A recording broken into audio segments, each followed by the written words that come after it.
എങ്കിൽ സായിപ്പ് നിങ്ങൾക്ക് ദിവസവും കൂലിയും ദിവസവും ആഹാരവും തരാമെന്ന് വാക്ക് പറഞ്ഞിരിക്കുകയാണ്. എന്നെ വിശ്വസിച്ച് നിങ്ങൾക്ക് എൻ്റെ കൂടെ വരാവുന്നതാണ്. കൂടാതെ കിട്ടുന്ന സ്വർണത്തിൻ്റെ പാതി നമ്മൾക്കുള്ളതാണ്. അങ്ങനെ തങ്കലാൻ അവിടെയുള്ള ഗ്രാമവാസികളെയെല്ലാം ഒരു വിധത്തിൽ പറഞ്ഞ് വിശ്വസിപ്പിച്ച് ആ സ്വർണം ഇരിക്കുന്ന സ്ഥലത്തേക്ക് കൊണ്ടുപോവുകയാണ്. എന്നാൽ തങ്കലാൻ ഗ്രാമത്തിൽ പോയി തിരിച്ചു വരുന്നതിന് മുമ്പ് തന്നെ ഗ്രാമത്തിലുള്ള കുറച്ചു പേർ ആ സ്വർണം എടുക്കുന്ന സ്ഥലത്ത് നേരത്തെ എത്തിയിരുന്നു.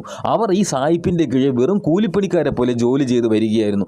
അവർ തങ്കലാൻ്റെ അടുത്ത് പറഞ്ഞു, നീ പോയതിന് ശേഷം ഇവിടെയുള്ള കാര്യങ്ങളെല്ലാം മാറി. അവർ നിന്റെ മകനെ വരെ അടിച്ചു. അവൻ ദാ ബോധമില്ലാതെ കിടക്കുകയാണ്. ഇങ്ങനെ ബ്രിട്ടീഷുകാർ ചെയ്ത പല കാര്യങ്ങളും അവർ തങ്കലാൻ്റെ അടുത്ത് പറഞ്ഞു കൊടുക്കുകയാണ്. ഇത് കേട്ട ഉടനെ തന്നെ തങ്കലാൻ മകനെ രക്ഷിക്കാൻ വേണ്ടി പോവുകയാണ്.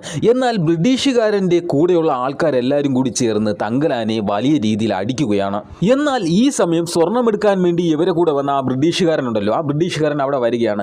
എന്നിട്ട് തങ്കലാൻ്റെ അടുത്ത് ക്ഷമ ചോദിക്കുകയാണ്. ഇതൊരു മിസ്അണ്ടർസ്റ്റാൻഡിങ്ങിൻ്റെ പുറത്തുണ്ടായതാണ്,